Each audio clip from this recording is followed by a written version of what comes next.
Gloire au Seigneur. Je crois qu'on vient de vivre un bon moment dans sa présence.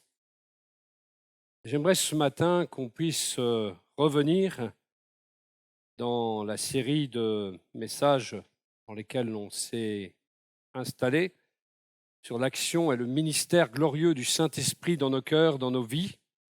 Ce matin, ce sera les conséquences de l'action du Saint-Esprit. Et j'aimerais revenir au texte que nous avons cité la semaine dernière, et toujours dans la perspective d'une meilleure connaissance, meilleure perception de la personne du Saint-Esprit. Dans Jean chapitre 7, verset 37, on va le voir apparaître.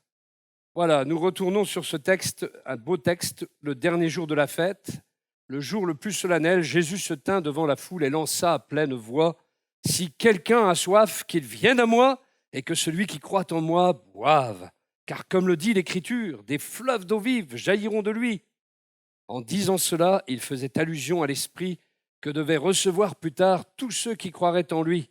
En effet, à ce moment-là, l'Esprit n'avait pas encore été donné parce que Jésus n'était pas encore entré dans sa gloire. Alors, on ne va pas revenir sur ce passage que nous avons commenté assez largement la semaine dernière, mais nous voulons nous souvenir que si nous avons soif, alors il y a pour nous d'immenses ressources inépuisables qui sont mises à notre disposition par le Seigneur. Et ces sources, ces fleuves, ces ressources aussi spirituelles émanent de la personne glorieuse du Saint-Esprit, celui qui est appelé en hébreu le Ruach de Dieu, le souffle, l'haleine de Dieu.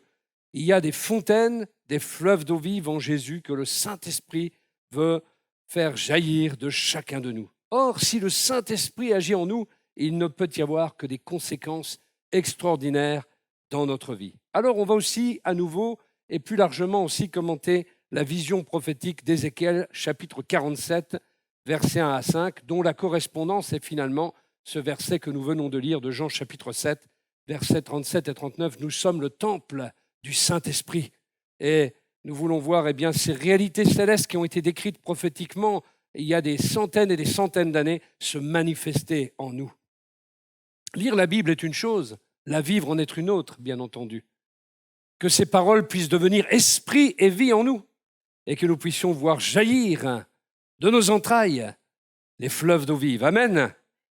Alors le passage nous dit qu'il me fit retourner à l'entrée de la maison et voici des eaux qui sortaient de dessous le seuil de la maison vers l'Orient, car la façade de la maison était tournée vers l'Orient.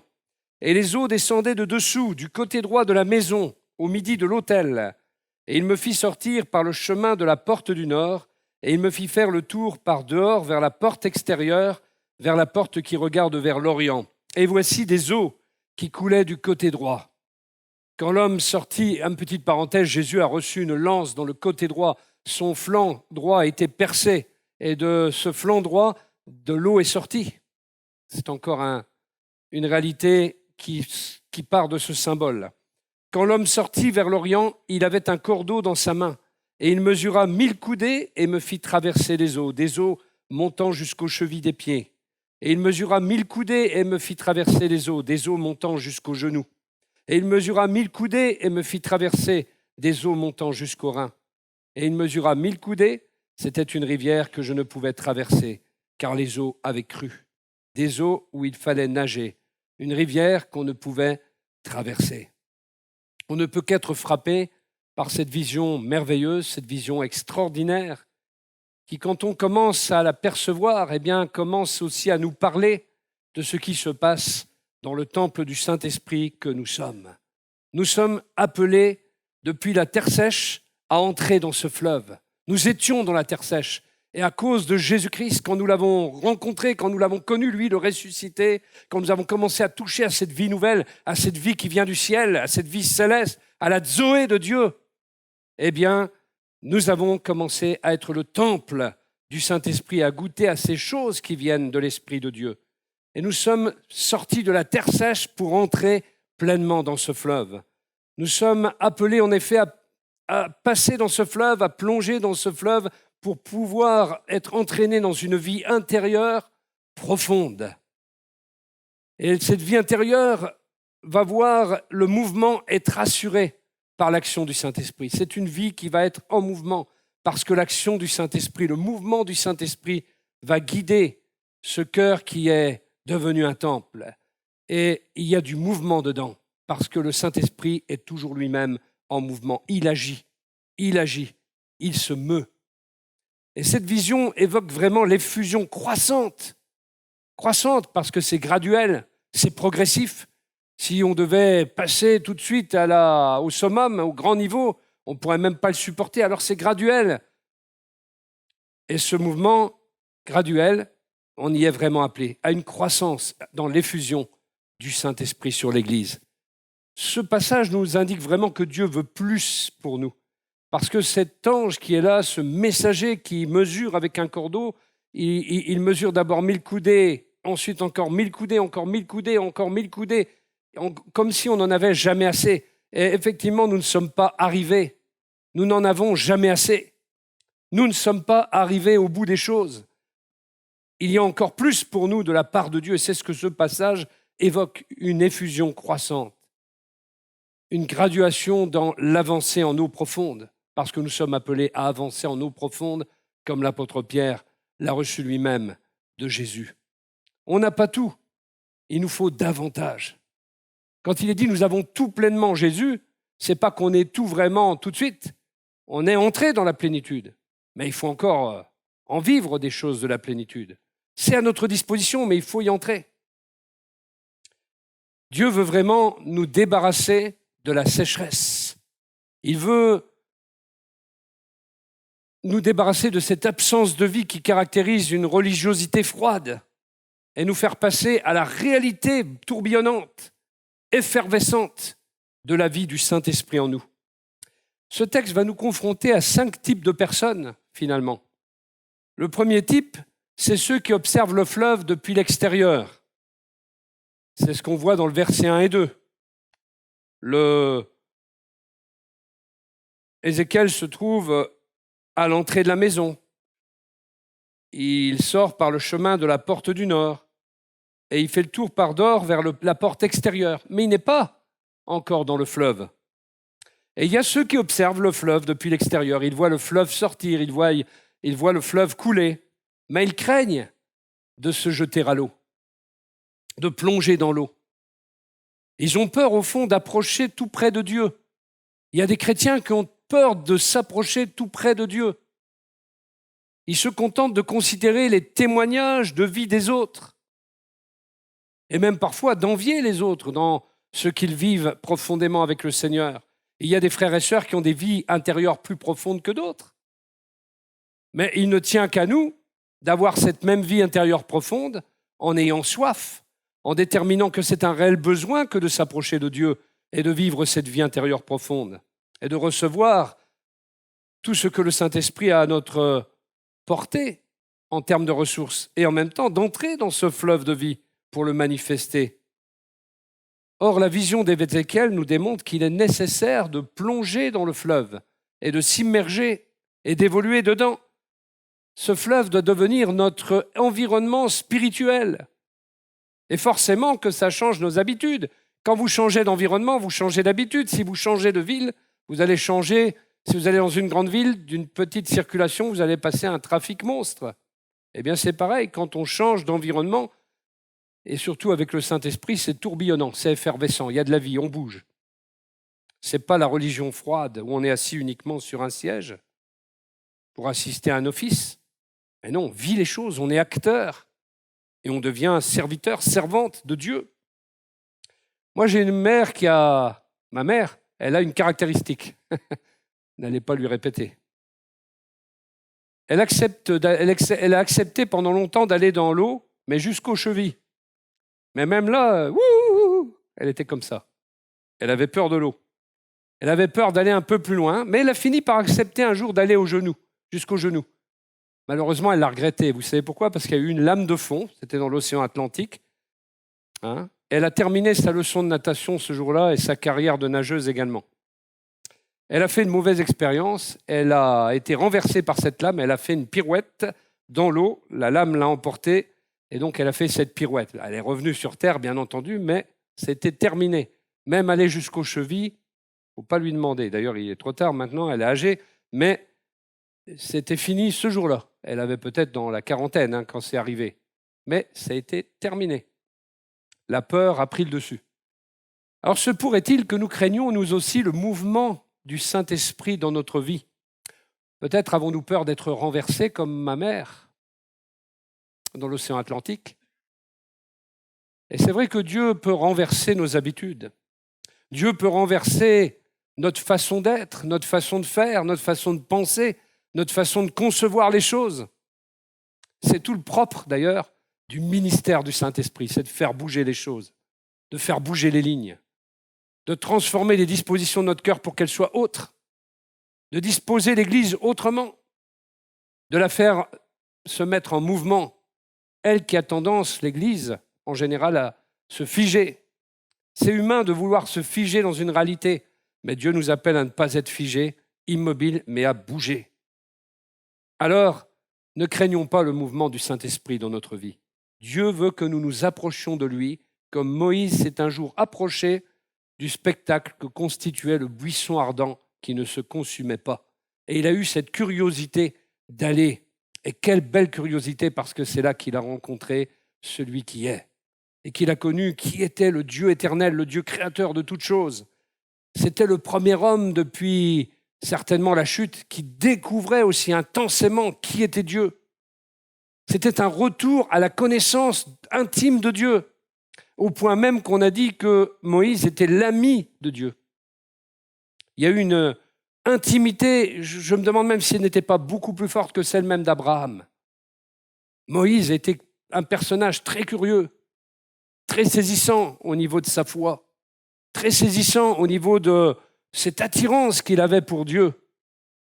Et Dieu lui a révélé tant et tant de choses. Et pourtant, il n'est pas entré dans la terre promise. Alors venons, approchons-nous de celui qui veut vraiment nous faire du bien au plus profond de notre être, celui qui veut nous guérir, celui qui veut nous restaurer d'un passé difficile, d'une vie en pièces, d'un passé douloureux, de la dépression, de la nostalgie, de la tristesse, du vide spirituel même, et de la superficialité. Il veut nous guérir de tout cela et il veut nous donner une identité en Christ. Il y a des gens, même dans l'Église, vous savez, il y a des gens dans le monde, il faut qu'ils existent. Moi, j'en ai autour de moi, toujours en train de dire « moi, je ». Et puis, ah oui, mais moi, je. Ouais, on sait que tu existes, on t'entend.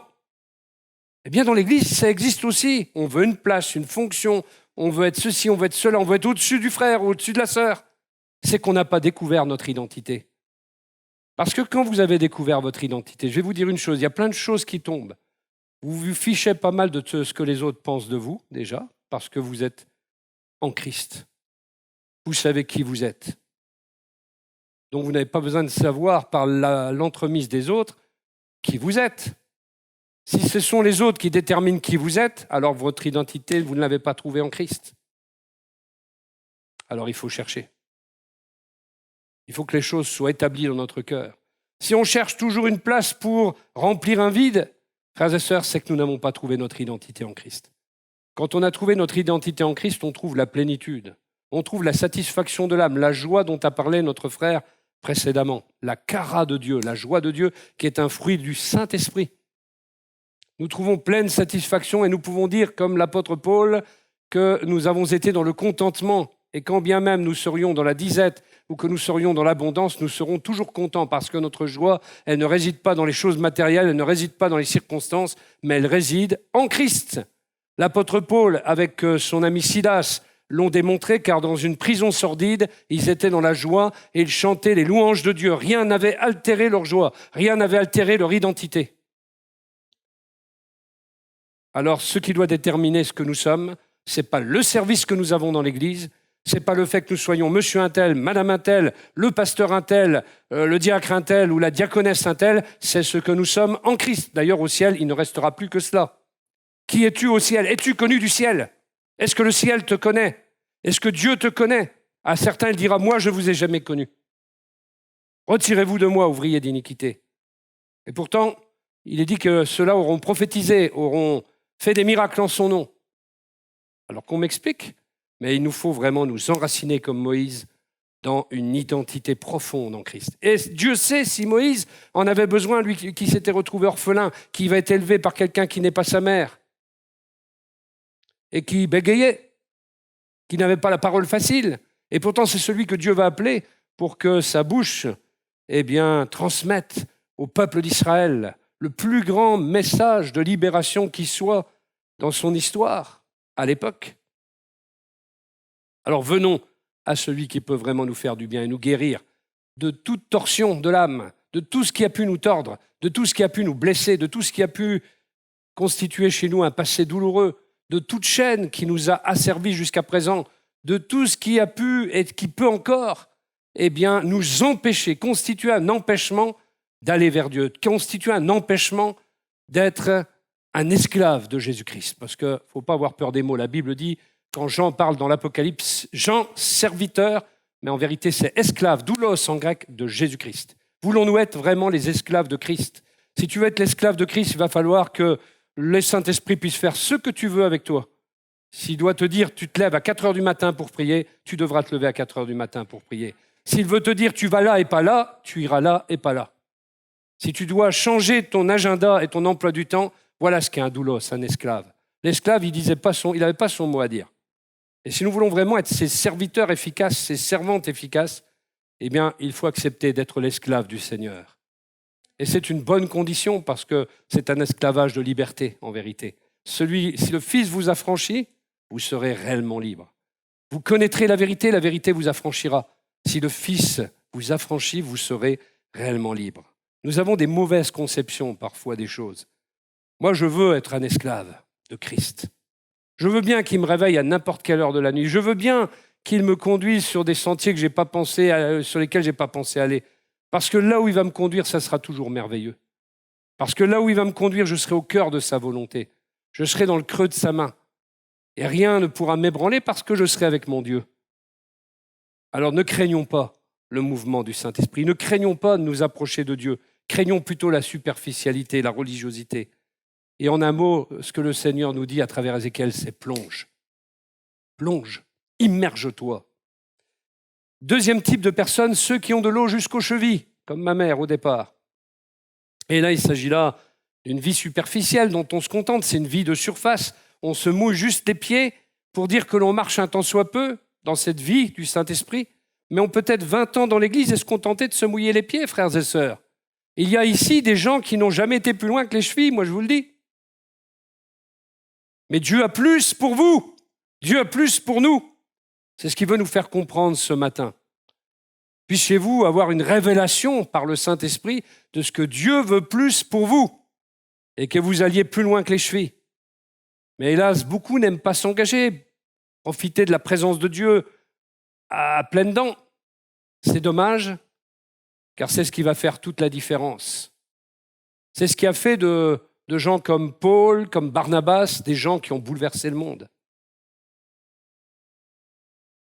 Une vie imprégnée de la présence de Dieu. Et pour Dieu, le contact des chevilles, frères et sœurs, c'est le minimum. C'est le minimum. Si vous êtes qu'aux chevilles, c'est le minimum vital, c'est tout. C'est le RMI de la vie spirituelle, le RSA de la vie spirituelle.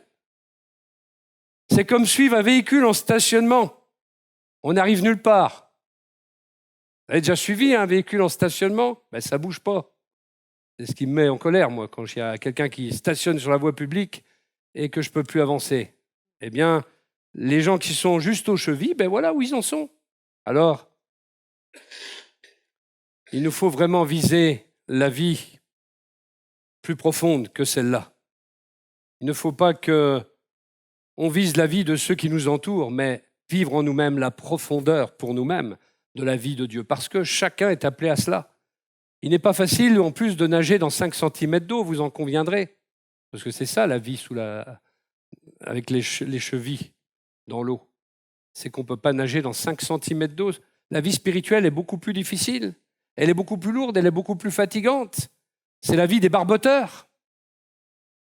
On peut vous acheter une barbotine si vous voulez même. Mais les barboteurs n'avancent pas. Ils ont les yeux rivés sur le sol. Et c'est comme ça d'ailleurs quand le fleuve n'est plus en crue. Vous avez de l'eau jusqu'à la cheville. J'ai connu ça dans un certain fleuve. Un jour, je me suis noyé dans ce fleuve-là, j'ai failli, parce qu'il débordait, il était en crue. Mais un autre jour, je me suis baigné et j'avais que de l'eau jusqu'aux chevilles, parce qu'il n'y avait plus d'eau. J'étais un barboteur à mon tour, et je n'avançais pas beaucoup. Et j'avais les yeux rivés sur le sol, parce qu'il y a des trous, alors j'avais peur de tomber dans des trous. Spurgeon a dit, certains chrétiens font naviguer leur bateau dans des eaux spirituelles tellement basses que la quille racle le gravier continuellement, et cela jusqu'au ciel, au lieu de se laisser porter par la marée haute. Belle phrase, hein, bien dit. Et le Seigneur nous dit ce matin, avance en pleine eau. Ne reste pas à barboter, mais avance en pleine eau. Nous sommes d'ailleurs appelés par le psaume 1 à être un arbre planté près d'un courant d'eau et à porter du fruit en sa saison. Le Seigneur veut que, comme Ézéchiel, nous puissions avancer doucement, en 4 étapes peut-être, mais avancer quand même. Ensuite, il y a la troisième catégorie de gens, ceux qui ont de l'eau jusqu'aux genoux. Ils se contentent de venir aux réunions, c'est déjà pas mal, vous me direz. Ils sont dans l'eau, mais ils ont toujours le contrôle. Ils n'ont pas de vie intérieure profonde. Ils sont contents de venir prier, mais il leur coûte d'être un chrétien radical qui va jusqu'au bout. Quelqu'un qui est radical pour Dieu, préfère garder le contrôle. Ils ne veulent pas être enlevés par le fleuve, ils ne veulent pas être immergés dans le fleuve. Ils veulent garder le contrôle, alors jusqu'aux genoux, comme ma maman. Et quand nous nageons, eh bien, nous sommes sous une autre loi, dans un autre environnement qui s'appelle l'eau, le milieu aquatique. Nous perdons alors le contrôle et nous obéissons à d'autres lois que sur la terre sèche. Moi, si j'essaye de faire la planche, j'ai un peu du mal. Je veux garder le contrôle. Alors je coule. En voulant garder le contrôle, je coule. Je ne suis pas un bon nageur. Hein. J'avance un peu dans l'eau, mais je ne suis pas un très bon nageur. Ce n'est pas avec moi que vous ferez un Tarzan. Hein. Moi, les crocodiles, ils me mangeraient avant même que j'aie atteint l'autre rive. Comme pour Ézéchiel, le Saint-Esprit veut nous transporter. Il veut faire avec nous et par nous, et non nous soumettre à une corvée. Alors, avoir de l'eau jusqu'aux genoux, c'est finalement rester dans la corvée religieuse. On reste un peu dans l'obligation de ceci, de cela. Voilà, mais ce n'est pas cela que nous sommes appelés. Alors, il y a une quatrième catégorie, ceux qui ont de l'eau jusqu'à la ceinture, jusqu'au rein. À cela, ils commencent à sentir que le fleuve est pour eux. Et ils commencent à aimer cela. Alors, ils hésitent. Il y a une lutte parce que c'est un peu froid l'eau, hein, vous avez déjà remarqué. Il y en a, ils font. Alors, quand on commence à avoir l'eau là, ça commence un peu à frissonner. Alors, on hésite, il y a une lutte. Est-ce que je vais y aller? Est-ce que je ne vais pas y aller? Tous les ans, en général, pendant les vacances, c'est comme ça. Est-ce qu'on va se jeter à la mer ou pas? Tout dépend de la température de l'eau. Mais il y a une résistance de notre part. On a aussi la crainte de perdre le contrôle. Et nous aimons garder le contrôle. Et c'est ce qui provoque d'ailleurs les difficultés dans notre vie spirituelle. On a peur que Dieu bouleverse notre agenda, nos habitudes. Mais rappelons-nous que la première des choses que Paul a faites, lorsqu'il a rencontré Jésus sur le chemin de Damas, il a posé une question. Que veux-tu que je fasse? Tout de suite, il s'est placé dans la dépendance. D'ailleurs, il n'y avait guère le choix. Il était même aveugle. On a dû, lui, l'homme fort, là, en quelque sorte, le conduire par la main. L'apôtre Pierre, à la fin de sa vie, sera aussi de ceux qui devront dépendre des autres, ou dépendre aussi du Saint-Esprit, toujours.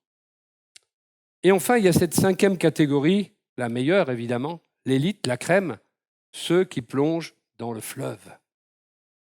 Et c'est à cela que nous sommes appelés. C'est le niveau que Paul enseigne dans Romains chapitre 8, qu'il enseigne dans Galates chapitre 5. Ce sont ceux qui apprennent à vivre en dépendant étroitement du Saint-Esprit. Car on ne peut pas marcher dans le fleuve, il faut y nager. Il faut accepter d'être dans un nouvel environnement. Il faut accepter d'évoluer différemment. Et à ce point-là, nous pouvons poser la question, quelle est ta situation? Es-tu à l'extérieur du fleuve? Est-ce que tu regardes les autres? Est-ce que tu es au niveau des chevilles? Est-ce que tu es au niveau des genoux? Est-ce que tu es au niveau des reins? ou est-ce que tu es allé plus loin? Chacun répondra pour lui-même, bien entendu. Les conséquences de la vie du Saint-Esprit ne se voient pas au niveau extérieur, ni même aux chevilles, ni même aux genoux, ni aux reins. Il faut qu'il y ait véritablement une passion pour la vie du Saint-Esprit, cette vie qui nous est proposée par Dieu. Alors, quand on va un peu plus loin, au verset 6, nous trouvons ce verset qui dit « Alors, il m'a dit, as-tu bien regardé, fils de l'homme ?» Puis il m'a entraîné et ramené au bord du torrent. Vous voyez, après avoir nagé, Ézéchiel est ramené sur la rive. On est passé de « il me fit », une action un peu extérieure du Saint-Esprit, à « il m'emmena ». Il va plus loin. Vous voyez, il est emmené. Il perd le contrôle et c'est le Saint-Esprit qui commence. Au début, le Saint-Esprit le contraint, fait une pression, impulse une action, et là, après, c'est lui qui est emmené, parce qu'il se laisse emmener. Et c'est à cela qu'on doit être amené, à perdre un peu le contrôle, à lâcher prise et à laisser le Saint-Esprit nous emmener là où il veut. Au cours de nos difficultés, au cours des crises qu'on peut traverser, eh bien, c'est de l'intérieur que le Saint-Esprit veut faire jaillir les eaux vives. Deuxième point, ça nous amène à 3 conséquences de l'action du Saint-Esprit. Alors c'est là que nous allons un peu plus loin dans le verset 7 à 9. « Quand j'y fus retourné, voici au bord de la rivière des arbres en très grand nombre, d'un côté et de l'autre. Et il me dit, ces eaux sortent vers la contrée orientale. Elles descendent dans la plaine et parviennent jusqu'à la mer. Lorsqu'elles se seront déversées dans la mer, les eaux de la mer seront rendues saines. Et il arrivera que tout être vivant qui se meut partout où parvient la double rivière vivra. Et il y aura une très grande quantité de poissons, car ces eaux parviendront là, et les eaux de la mer seront rendues saines, et tout vivra là où parviendra la rivière ou le fleuve. » La première chose, la première conséquence qu'on voit à travers ces passages, c'est qu'il y a une vie pour chaque génération, et cette vie, elle est évidemment en abondance. Jésus a dit « Je suis venu afin que mes brebis aient la vie et qu'elle l'ait en abondance. » Et pendant que Dieu travaillait dans le cœur d'Ézéchiel, l'environnement a changé, parce que partout où Dieu passe, l'environnement change. On me demandait, je crois que c'est Philippe, oui, Philippe qui me demandait le sens d'un passage dans Ésaïe 35, verset 2, où il est dit que la gloire du Liban va changer le désert en verger et le narcisse va remplacer la rose du Saron, quelque chose comme ça. Et en fait, nous sommes dans les temps du millénium, dans les temps du règne millénaire de Christ. Et Dieu passe pour rétablir toute chose. Et là où il passe, il y a un changement d'environnement. Le désert devient un fleuve et la rose qui était unique devient toutes sortes d'autres fleurs, la narcisse ou autre. Là où Dieu passe, l'environnement change. Et c'est pour ça qu'il y a d'un seul coup des arbres qui existent de chaque côté que Ézéchiel n'a pas vu auparavant. Peut-être avait-il voulu planter la vie par lui-même, et des fois on essaye de chauffer l'atmosphère et ça ne marche pas. S'il n'y a pas une action dans le cœur des gens par le Saint-Esprit, on a beau chauffer l'atmosphère, on a beau chauffer la salle, ça ne marche pas. Parce que c'est par l'Esprit de Dieu que les choses se font dans les cœurs. Et la Bible dit par Zacharie chapitre 4, verset 6, « Ni par puissance, ni par force, mais par mon esprit, dit l'Éternel des armées. » Le verset 12 lui-même montre que ces arbres portaient déjà du fruit. « Leurs fruits serviront de nourriture, dit le verset 12. » C'était comme si les fruits lui faisaient un clin d'œil en lui disant « Ézéchiel, viens ici. Plus besoin de cuisiner avec tes propres recettes, avec tes propres ressources. Dieu a dressé la table pour toi. Plus de plats à emporter. Un régime équilibré t'attend. Une diète favorable t'attend. Celle que Dieu en réserve pour toi. Et Dieu veut faire de nous des partenaires dans la vie spirituelle afin que nous puissions toucher les choses et que tout ce que nous touchons, porte du fruit. C'est ce que Dieu veut pour nous. Faire de nous des partenaires. Voyez-vous, quand on fait des choses tout seul, on échoue. Mais quand on les fait en partenariat avec le Saint-Esprit, cela porte du fruit. Et cette vie qui va jaillir, elle est pour toute l'Église, pour chaque génération en abondance. Nous sommes appelés à être remplis du Saint-Esprit, à avoir la vie en abondance et à détruire tout ce qui ressemble de près ou de loin à la mort spirituelle. Deuxième conséquence, ce fleuve apporte la guérison. C'est le verset 9. Il apporte la guérison, tout est assaini.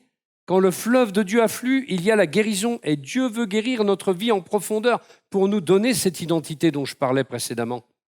Pour qu'on ne soit pas des tordus, des hypermaniaques, des névrosés spirituels. Moi, je trouve qu'en France, il y a beaucoup plus de névrosés spirituels, des chrétiens qui ont pourtant rencontré le Seigneur et qui demeurent névrosés. Et quand je vais dans d'autres pays, je ne vois pas ça. Je vois des chrétiens équilibrés, joyeux.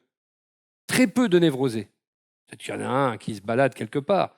Mais bizarrement, je trouve beaucoup plus d'équilibre. Mais les Français gardent tellement leurs habitudes, ils gardent tellement le contrôle. Le Saint-Esprit n'a tellement pas de liberté, bien qu'on reste tel qu'on est. Alors si vous êtes névrosé, dépressif, même maniaque, si vous avez des tics et des tocs, vous allez les garder. Pourquoi ? Parce qu'on ne laisse pas le Saint-Esprit agir. On ne laisse pas le Saint-Esprit venir prendre le contrôle de notre vie. Et du coup, on garde ses névroses, on garde ses problèmes. Mais dans d'autres pays où les gens laissent le Saint-Esprit agir, il n'y a pas tout ça. On voit des chrétiens épanouis, équilibrés. Ça ne veut pas dire qu'ils n'ont pas de problème, ils ont leurs problèmes, mais ils y réagissent beaucoup plus positivement. Ils y réagissent avec des proclamations de foi, avec une vitalité spirituelle qu'on ne trouve pas toujours en France. De manière générale, je parle, parce qu'il y a des exceptions. Il y a des gens en France qui sont aussi des boosters, des gens qui sont pleins de cette vitalité, qui sont réveillés. Mais beaucoup sont dans leur état un peu comateux, spirituellement parlant. Laissons le fleuve de Dieu affluer et il y aura la guérison. Dieu veut guérir notre vie en profondeur. Tout ce qu'il touche, il va l'assainir. Il va assainir tout cet endroit, tous ces endroits, toutes ces zones d'ombre qui sont en nous. Toutes ces zones, excusez-moi, mais qui puent la pourriture du péché. Il va les assainir. Et il va sanctifier tout cela.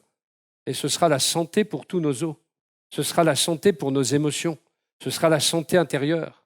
Parce que c'est beaucoup à l'intérieur que ça se passe en France. Dans le cœur, il y a bien des choses qui sont encore là, subsistant, et qui font bien que nous sommes des éclopés de la foi. Et nous marchons clopin-clopant. Et notre marche est bien souvent en dents de scie plutôt que d'être progressive, parce qu'on n'a pas réglé les problèmes et on ne laisse pas le Seigneur les régler pour nous.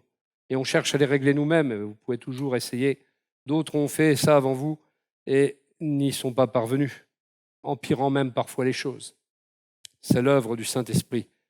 L'œuvre qu'il a commencée en nous, il veut la terminer. Laissons-le terminer son œuvre.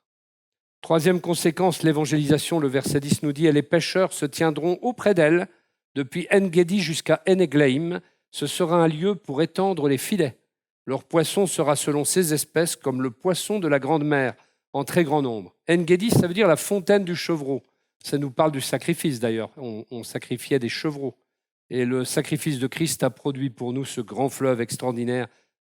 Et de nous doit jaillir, pour nous qui croyons, ce fleuve d'eau vive, ces fleuves d'eau vive. En-Gedi est situé sur la côte est de la mer Morte, à 450 mètres au-dessous du niveau de la mer. Et c'est un lac géant avec un niveau de salinité si fort que rien ne peut y vivre. La mer Morte, vous connaissez, hein ? Peut-être certains y sont même allés. Vous pouvez vous baigner un quart d'heure, je crois. Après, c'est plus trop la peine. Vous risquez d'être désintégré par le sel. En-Eglaim, fontaine des deux veaux, près de la mer Morte également. Et là, tout ce qui est mort va vivre par le Saint-Esprit, nous dit la parole. Là où on ne pêchait pas, il y a alors des pêcheurs. Et si les gens de notre famille sont spirituellement morts, la vie en nous va générer chez eux également la vie. Nous sommes appelés, et si nous sommes un homme ou une femme du fleuve, nous allons devenir des pêcheurs d'hommes à notre tour. Parce que tout ce qui est contaminé par ce fleuve extraordinaire, ce bon fleuve, contamination de vie, tout ce qui porte ainsi une odeur de vie va contaminer tout ce qui était mort et va porter la vie dans tout ce qui était mort. Jésus était porteur de vie, il a ressuscité Lazare. Il est lui-même ressuscité et il a ressuscité spirituellement tous ceux qui le suivent. La Bible nous dit encore au verset 11, « Ces marais et ces étangs ne seront pas assainis, ils seront abandonnés au sel. » L'eau guérit tout, mais pas les marais, pas les marécages, pas la lagune. Les rabbins disent que l'eau va passer au-dessus, l'eau du fleuve. Et en fait, pourquoi ? Parce qu'il y a des chrétiens, il y a des gens dans nos églises qui ne veulent pas du réveil. qui ne veulent pas que Dieu bouleverse leur agenda, qui ne veulent pas que le Saint-Esprit les touche, qui ne veulent pas s'approcher plus de Dieu, eh bien, ils resteront dans la lagune et les marais ne seront pas assainis. L'eau va passer au-dessus d'eux. En gros, ils resteront des spectateurs de la vie de l'esprit chez les autres, mais eux-mêmes n'auront rien. C'est ce qui se passe dans beaucoup de réveils. Il y a ceux qui restent comme ils étaient et ceux qui changent. Et en fait, eh bien, il est bien dit, ces marais et ces étangs ne seront pas assainis. Ils seront abandonnés au sel. L'eau du fleuve guérit vraiment toute chose, assainit toute chose, mais pas le marais, ni la lagune. Et au milieu du réveil, des gens ne sont pas guéris. Ils restent avec leur salinité, avec leur marécage, avec leur lagune, avec leur mort spirituelle. La parole ne se multiplie pas en eux, il n'y a pas de croissance, il n'y a pas de fruits. Et certains même sont... Alors certains sont touchés, d'autres non. Et il n'y a pas de fruits chez ceux qui ne se laissent pas toucher pendant un réveil. Quatrième caractéristique, on y arrive justement, c'est le fruit. Et sur la rivière, verset 12, sur son bord, d'un côté et de l'autre, croissaient toutes sortes d'arbres dont on mange. Leur feuille ne se flétrira pas, et leur fruit ne cessera pas. Tous les mois, ils porteront du fruit mûr, car ces eaux sortent du sanctuaire, et leur fruit sera pour nourrir, et leur feuille pour guérir. Voyez, porter du fruit en tout temps. On rejoint le psaume 1 avec cet arbre planté près d'un courant d'eau qui porte son fruit en sa saison. L'Église remplie du Saint-Esprit n'est plus une nurserie, n'est plus un hôpital, elle devient une armée. Ce à quoi d'ailleurs Ézéchiel 37, qui est un autre passage, nous appelle.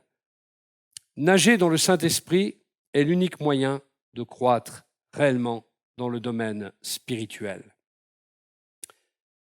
Conclusion de tout ça, c'est que le chrétien qui ne se trouve pas dans le fleuve du Saint-Esprit, il se trouve finalement hors de son élément, parce que l'environnement dans lequel nous sommes appelés, c'est bien la plénitude de l'Esprit, ce fleuve d'eau vive, ce fleuve décrit par Ézéchiel. Nous ne sommes pas appelés à être des bédouins du désert, comme Israël, pendant 40 ans. Vous savez qu'ils sont restés 40 ans, mais ils sont demeurés dans l'incrédulité. Ils étaient 600 000 Israélites dans le désert, 2 seulement sont entrés dans la terre promise, Josué et Caleb. Et l'Éternel leur avait promis pourtant un pays de fleuves, un pays d'abondance. Et Jésus-Christ nous a promis des fleuves également. Non pas comme une rare exception, mais comme quelque chose qui doit être habituel, une vie abondante, continuelle, comme faisant partie de notre environnement naturel. En fait, le surnaturel de Dieu doit devenir le naturel de notre vie. Nous ne devons pas être des riverains qui regardent avec des jumelles ce qui se passe, admirant l'eau qui passe, la clarté de l'eau, l'aspect cristallin de l'eau. Mais au contraire, nous devons être des hommes et des femmes du fleuve. Pas de victoire non plus sur le péché sans la vie du Saint-Esprit. On va se dépêtrer constamment avec le péché, on en restera l'esclave. Si la vie de l'Esprit ne vient pas briser cette mort spirituelle, cette affection de la chair qui est en nous. Et nous ne pouvons pas nous attendre à vivre une vie chrétienne réussie si nous ne sommes pas dans l'Esprit, car c'est ainsi que Dieu a décidé que nous devions vivre. Et partout où nous sommes, nous pouvons être dans l'Esprit, et c'est un fait très important. Il l'a rappelé tout à l'heure, Jean-François, dans Romains chapitre 14, versets 17 et 18. Il est écrit en effet, le royaume de Dieu, ce n'est pas le manger et le boire, mais la justice, la paix, une vie juste, la paix et la joie par le Saint-Esprit. Celui qui sert Christ, on ne lit jamais la suite, celui qui sert Christ de cette manière est agréable à Dieu et approuvé des hommes. Vous voulez vivre une vie agréable à Dieu, soyez remplis du Saint-Esprit. Possédez cette paix et cette joie par le Saint-Esprit. Vivez vraiment le royaume de Dieu, ce fleuve dont vous êtes le temple pour qu'il vous habite et pour qu'il jaillisse de vous. Voilà ces conséquences de l'action du Saint-Esprit. Je n'en ai pas vraiment fini avec le Saint-Esprit. Bien entendu, on pourra en parler toute l'année, mais il faudra bien s'arrêter un jour. Mais à un moment donné, je vais vous parler aussi comment le Saint-Esprit peut amener une vie chaotique à une vie de plénitude. Parce qu'il a aussi cette capacité. Alors on verra cela à un autre moment, dans le mois de décembre. Mais en tout cas, nous voulons accueillir si vous le voulez bien, le Saint-Esprit dans notre vie. Amen.